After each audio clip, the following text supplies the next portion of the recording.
Thank you. Catherine Burblesing really does trust her staff. She says it is brilliant. She hasn't even read my speech, so here goes.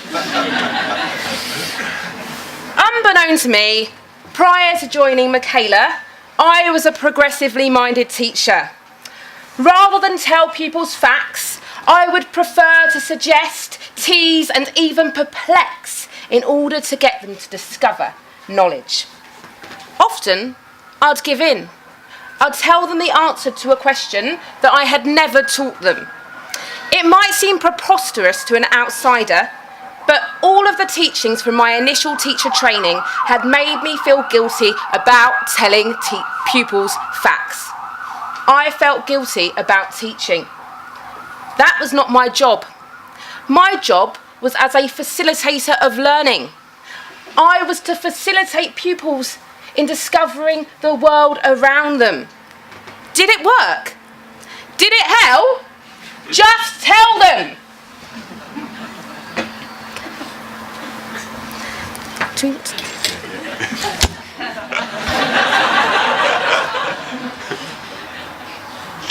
Before long, I found myself in Islington, surrounded by a group of teachers who wanted change. Catherine Burblesing, Joe Kirby, Bodil Isaacson, Barry Smith. They wanted to revert from child-centred learning. I'm embarrassed to share this, but 2013 me didn't think there was an alternative. All I could think was, do you mean that there's a type of teaching called teacher-centred learning? I kept quiet, and at the end of the day, I went home and I Googled teacher-centred learning. And I discovered that there were many teaching styles on a spectrum, and I had been practising the most progressive of them all. Surely not, I thought. Why hadn't I been told that there was an alternative to viewing teachers as facilitators of learning which seemed to be successful? The phrase, "think like a scientist," is regularly bandied about by science teachers. I'm sure that the history teachers out there are used to hearing the phrase, "think like a historian." Before joining Mikayla, the quality of my teaching was judged on the amount of discovery that went on in my lab. I was expected to play this game of guess what's in my head with year 7s whose scientific knowledge was relatively shaky or relatively new. At Mikayla, we use the term guess what's in my head to describe questions that teachers ask their pupils, having not taught them the knowledge. I still see it a lot. Interview lessons where teachers are asked to teach an introduction to atoms, having been told that pupils know nothing. And they ask questions like, what is bigger, an atom or a cell? Some of the bright sparks with level 5s or 6s at Key Stage 2 SATs might muddle through with discovery, but the majority fail to discover. And they develop misconceptions that are difficult to resolve or, for a new teacher, impossible to identify. Just tell them! A physicist with over 20 years' experience of teaching science in secondary school recently visited Mikayla. He enjoyed his visit and he thought that we were successfully overcoming the barriers that inner city children face. Despite this, he was vehemently opposed to the way that we teach science at Mikayla. Instead, he believed that pupils should be in a state of confusion for over half of their lesson when learning about physics, because this would really aid their learning. Knowledge that was invented or discovered by geniuses isn't instantly intuitive to school-aged children. If this knowledge is not explained to pupils, they are left to discover it for themselves and end up floundering, which appears to be encouraged by progressive educationalists. Experts like this man need to acknowledge that even the greatest scientists did not think like experts when they started out. They thought like novices. The difference between this physics man and my pupils is the amount of knowledge that they have accumulated. One of my tutees, Fabio, who has attended secondary schools, many, including pupil referral units, sat with this physics man at lunch. This visitor informed him that he could teach him physics through football. And this would really aid his understanding.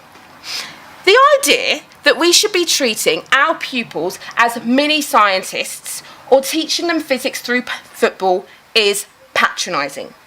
Would this same visitor use the same methods had he met a Year 9 pupil at a school down the road called Harrow? No. Why do many education experts insist on getting pupils to think like experts? It's because they genuinely believe that it's the only way to get inner city children to engage with their subject. Just tell them! During the afternoon that the physics expert had visited, I was speaking to my form. We were discussing the ways that science was taught at other secondary schools. George, who joined us in the middle of Year 8, piped up and said, "Miss, I used to think that science was only for clever people." I dug deeper and uncovered the fact that George had been taught by discovery in his previous school. George is a nice lad. He's got no behaviour or attendance issues. His mother is incredibly supportive. And yet, he knew very little. He could identify cells and diagrams of science equipment, but he couldn't elaborate any further. In contrast to George's old school, at Mikayla, we embrace the pedagogical view of the teacher as the fountain of knowledge, which is why we seat pupils in rows facing the teacher. There is no guesswork at Mikayla. In science, we are already seeing the powerful, cumulative, compound effects of teaching science to our pupils didactically. Our Year 8 pupils can draw from memory the atomic structure of the first 20 elements of the periodic table. In my old progressively minded school, many Year 11 pupils could not do this.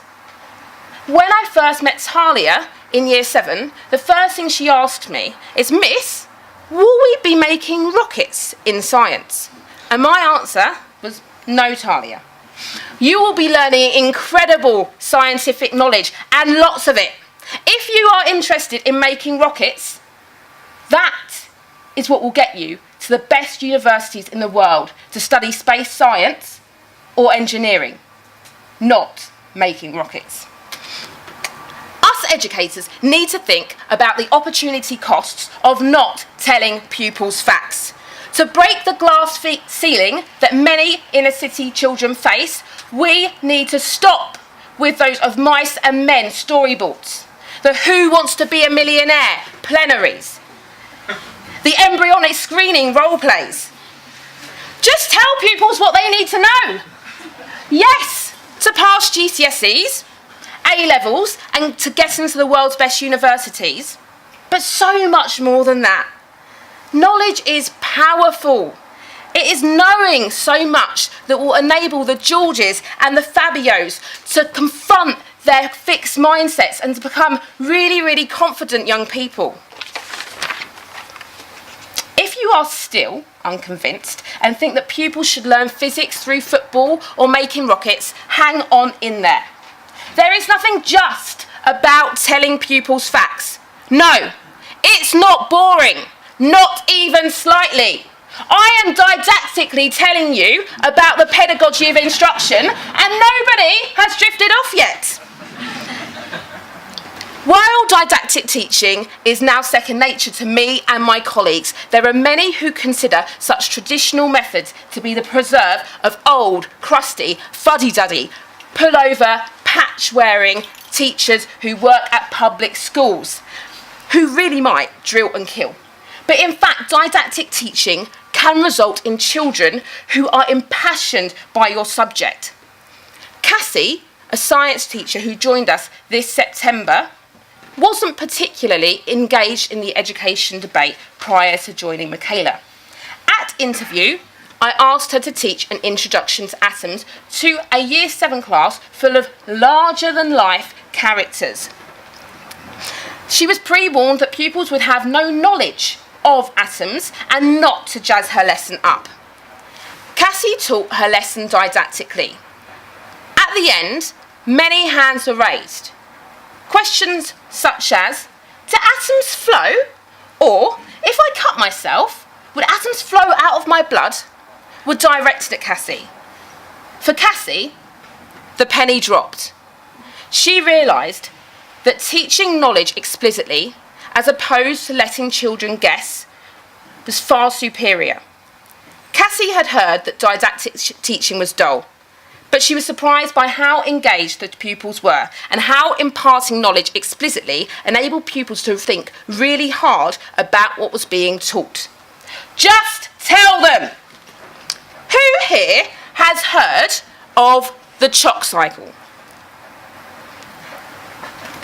As an NQT, I stumbled across this crazy resource which acts as a tool to teach the rock cycle.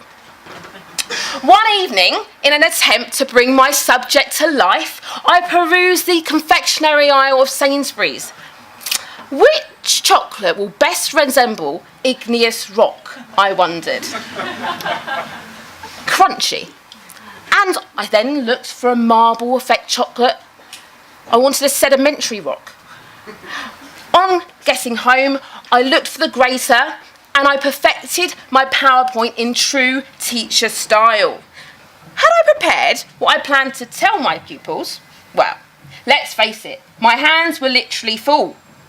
Anyway, in my initial teacher training, observation feedback told me, don't talk to the pupils too much because that's not what aids learning.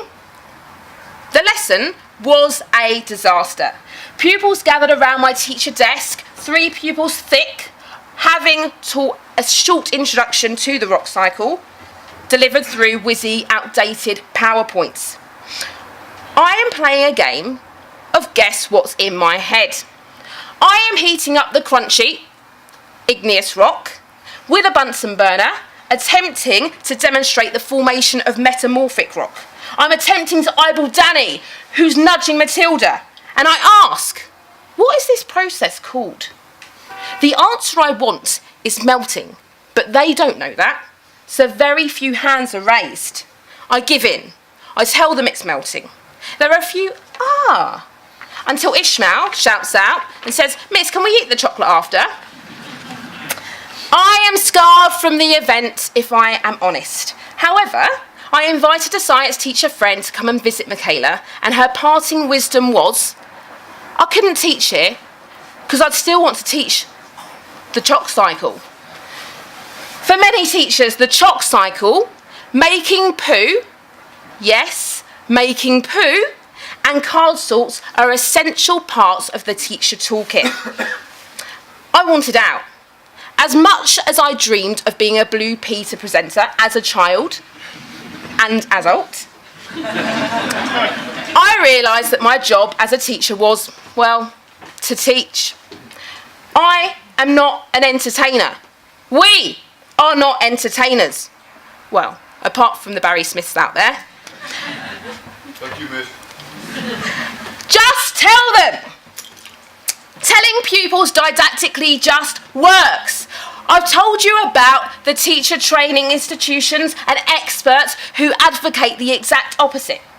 Now, this is hardly an expose, but these people rarely practice what they preach. Why is it that right up until GCSE, pupils muddle through learning by discovery and teachers have stretched their limits feverishly planning differentiated resources, and then there is this mad rush? Teachers are expected to give up their evenings, their weekends, their holidays to deliver intervention sessions, which more often than not are delivered didactically. Head teachers concerned about the Golden Five, or more recently, Progress 8, rush all Year 11 pupils in the hall in an attempt, a last-bit attempt, to embed didactically knowledge into their memory. While teacher training institutions attempt to advocate education based around discovery, they certainly feel comfortable with indoctrinating unqualified teachers with their one-sided progressive values. Teachers are explicitly taught not to explicitly teach. Remember the physics man who visited Michaela and didn't agree with how he taught science? The one who told Fabio that he could teach him physics through football. Well, he offered to run through with our science teachers some of the updates to the physics curriculum. They were a little bit tight on time, so he grabbed a piece of paper and told them what they needed to know. He was the only one to draw diagrams. No gimmicks were used, and certainly no mention of football. Why did this visitor just tell our teachers what they needed to know? It's because it works. I'm infuriated that we live in a day and age where teachers have qualms about teaching knowledge. Just bloody tell them.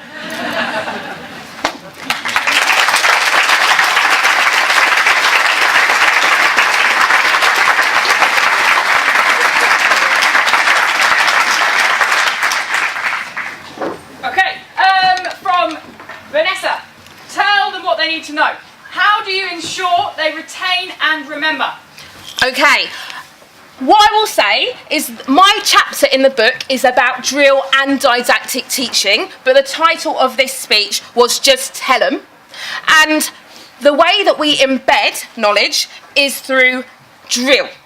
Every lesson, for the first 2 minutes of science lessons, pupils come in and they give one-word answers to drill questions. Those questions they'll see again and again and again and again and again, and they will automate those answers. We will practice applying the knowledge to different contexts every single week during a 25-minute exam lesson. Pupils will self-quiz at home. They will use Quizlet and the Mikayla revision tool self-quizzing. We get pupils to drill all of the time. Essentially, if I ask pupils a question and less than half of them have their hand up to answer, I know there's something wrong. I will reteach the content and drill and drill and drill and drill and drill. Okay, a child can know a lot of facts and not have any understanding. How do you overcome this? Okay, again, in my chapter, I talk about the movement of inflexible knowledge to flexible knowledge. First of all, pupils need to learn things. Like Joe was saying with the thank you, they just learn to say thank you. Later on, they discover what it means. And the more hooks they can tie to that knowledge, the more likely they will be able to apply it. So essentially, the more they learn, the more they will be able to apply that knowledge. And I'm seeing it. I teach the class that was most behind when they joined in year 7, and now they are in year 9. When I first joined them, I felt like I was drilling them all of the time, and I didn't see many positive outcomes. Now that they are in year 9 and they know so much, the answers that they can give me stagger me. Visitors come in and they say, "Where's your low ability class?" And I say, "You just saw them." And they're staggered. The knowledge that they have is incredible, and they can apply it because they know so much. And how you move inflexible knowledge to flexible knowledge is drilling, and practicing. Practice all of those exam questions. Give them so much knowledge. We go so far beyond the national curriculum. Our pupils genuinely love our topic. I have pupils who, at their primary school, were often sent out of their lessons for kicking off. They're coming to me, they've watched Planet Earth and they've got notes, and they're asking me about things. The more you know, the more you want to know. Okay, perhaps unsurprising, does didactic teaching stifle creativity? The age-old question. Okay, how can you be creative if you don't have knowledge? Okay, in short, if pupils don't have the knowledge, they won't feel comfortable in order to be able to apply it. Our pupils are extremely creative. Our pupils write articles on the scientific knowledge they know, and they use external context to apply that knowledge, to use that knowledge to apply to the outside context. Essentially, our pupils are extremely creative, and I believe that the more knowledge pupils know, the more able they are to be creative with that knowledge. Okay, should we take any from the floor? That's my tweet ones. Yes, sir? Thank you, Olivia, for your common sense talk on what works. Could you also make it really clear to the audience that what you're talking about is about social justice and social mobility as well? Because people who don't have access to social capital at home just simply won't learn this stuff. if we're expecting them to discover it for themselves, they have to be taught. Thank you. It's about social justice. The pupils who come to us, they don't sit around the tables at home and have discussions about knowledge. And how are they expected to compete on a level playing field with those that do have those conversations if we don't teach them the knowledge at school? That was my interpretation of the question. Fabio, who has been to many secondary schools, including pupil referral units, didn't know much when he joined. And we are now doing our best to catch him up by telling him lots and lots and lots. At other schools, Fabio would have been taught physics through football. Fabio would have never even got to an interview at a Russell Group university because that knowledge would have held him back. Essentially, that when you teach pupils so much knowledge, the breadth of knowledge that our pupils know is incredible. That goes beyond GCSE. When they are writing their personal statements, the texts that they are going to be able to talk about, such as Alfred Russel Wallace, Malay Archipelago, Charles Darwin on the origin of species, our pupils get those texts out of the library. That is going to bring them up to speed with those pupils at Harrow School. Not making rockets, doing the chalk cycle, making poo. Do look that up. I won't go into it now. So essentially, the more they know, the more they are able to compete with those pupils who go to those public schools who are going to dominate, unless we do something about it, those Russell Group universities. Something you said very big. What do you do about kids who are coming in later, like year 8? How do they catch up?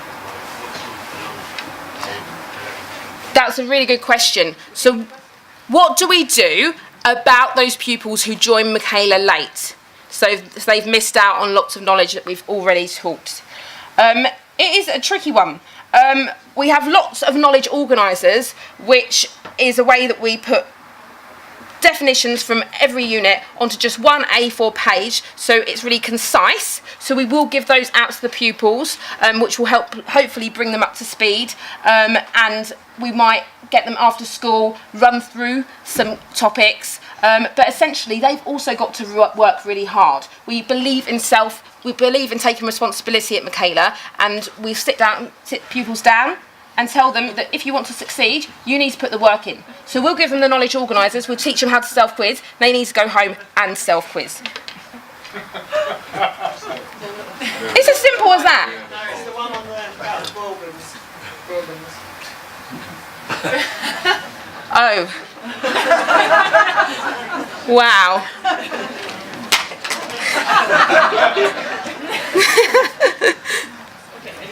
So, well, they're the questions for Olivia. I've got general questions for today.